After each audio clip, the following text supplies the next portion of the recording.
Hello, my name is Olivier Kimoun, and I present here a work about the evolution of unstable wave packet over variable bathymetry. This work has been carried out with Angshu Su and Amin Chapshu. So the purpose of this work is to study the evolution of Armedius-Breezer, and these breezers are described by the nonlinear Schrödinger equation that is given here in an arbitrary water depth. So one solution of this equation is called Armediev-Breezers, and the equation is given here. And the Armediev-Breezer is a breezer that is periodic in space. So to remind, what is the evolution of a periodic breezer in deep water?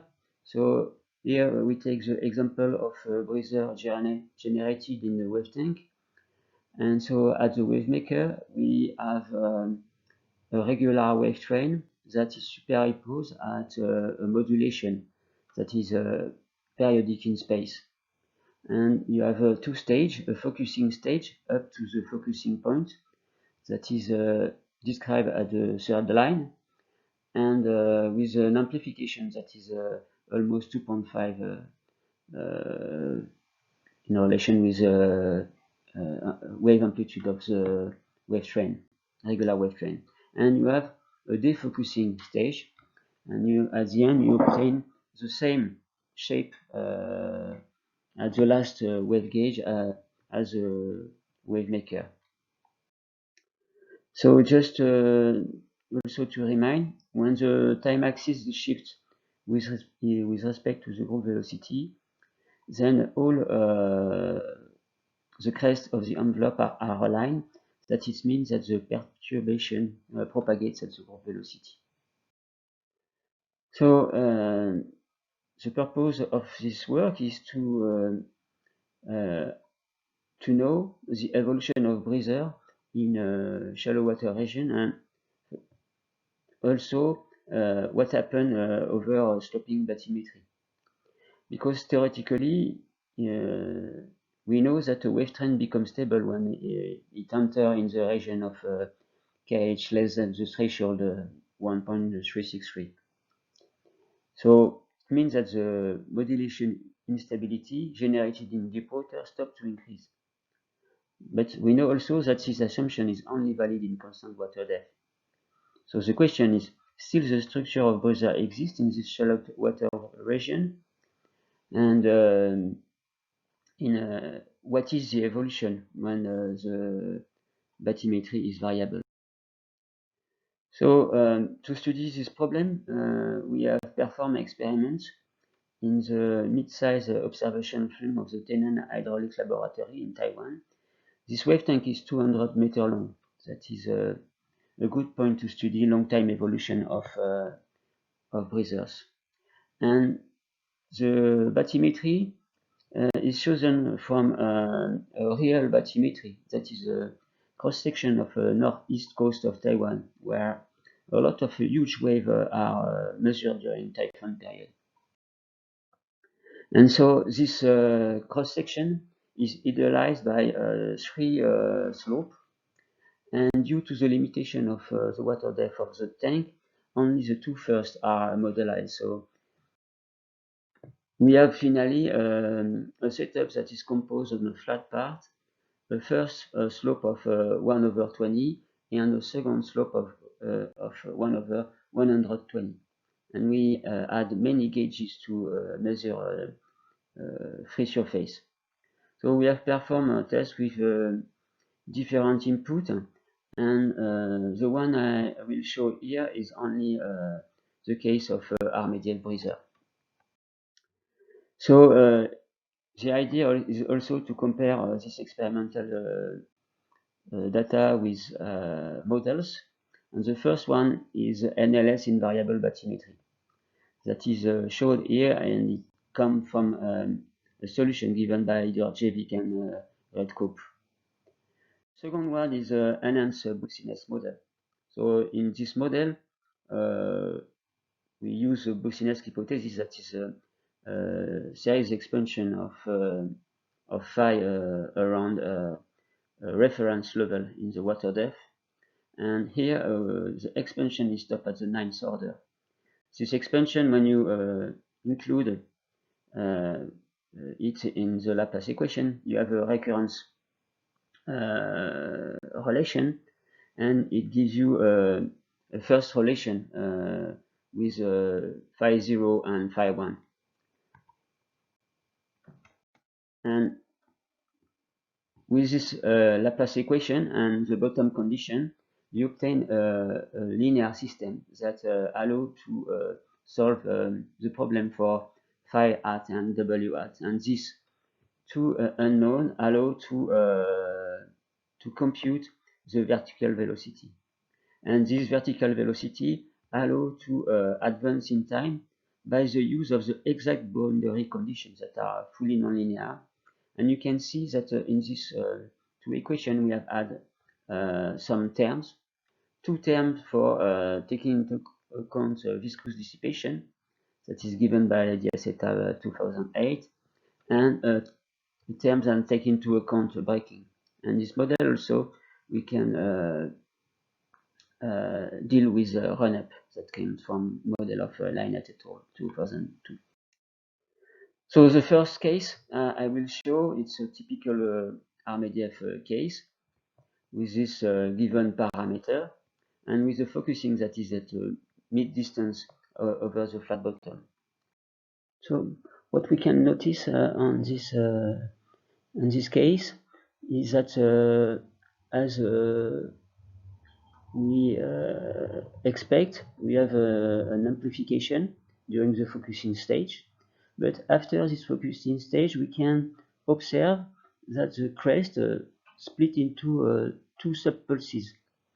And this is due to an instability of the wave envelope. And this instability occurs at the top of the first slope. And we can see a quite complex behavior at the end of the second slope. I define here two parameters, the maximum of the envelope and the minimum of the envelope. And these parameters allow to have a global view of the evolution of the wave envelope. So if you look to the left, to the right figure, we can see that we have a focusing stage up to 50 meters, and after we have a split of this crest into two subpulses, and we can see that the second subpulse have an amplitude that is larger than the first focusing stage, because at the first focusing stage we obtain a maximum of 2, and here we obtain a maximum of 2.2. So it means that in this case, over the variable bathymetry, we obtain a large wave over a shallower part. So now when we compare with NLS model, we can see that NLS is not able to have the good evolution of the maximum and the minimum of the envelope. So we have a second maximum, but is not at the right position. And when you look to the space-time evolution on the right figures, we can see that the evolution is not the same, because NLS equation gives two subpulses, and the two subpulses merge into one after a while. And if we look now to the comparison with the boostiness model, we can see that the Boussinesq model is in very good agreement with the experiments, both for the first order term and also for the second order and the third order that are displayed in the bottom left figure. And I show here a comparison of the time evolution of the free surface at some different gauges, and we can see again that the agreement is very good. The second case, it's for a different focusing distance. Here, the focusing is at the foot of the first slope, and if we look, in this case, the behavior is different, because in this case we have again separation into two subpulses of the main crest, but here we can see that there are a fusion of these two subpulses that give a new one that had a large amplitude, as you can see on the left figure. And this second focusing stage occur around the line that corresponds to KH equal to 363. So it means that we obtain a large wave in a very shallow water part. So here the NLS equation is more close to the experiment, but there are some phase lag and the amplitude is not the good one. And if we compare with the Boussinesq model, here we see that again the very good agreement, both for the first order, second order, and third order term of the experiment. So it means that Boussinesq model can be a very good tool. So Boussinesq model allows to consider the influence of the slope on the modulated wave train evolution. 3 computations were performed with 3 different slopes as shown here. And what we can say about this?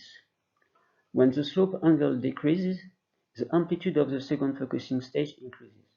But also, the distance of this maximum to the threshold increases. It means that there is an intermediate angle, for this considered example, where a maximum amplitude in the shallower part is obtained. In conclusion, we show the occurrence of a second cycle of focusing that occurs in shallow water, and for some cases the second focusing gives a larger amplitude than the first one. A test case shows a second focusing very near the water depth threshold. We show also that the Boussinesq type model gives very good comparison, and this model can be used as a tool to understand more deeply the various phenomena. And we show that the influence of the bottom for the example considered is huge. Thank you for your attention.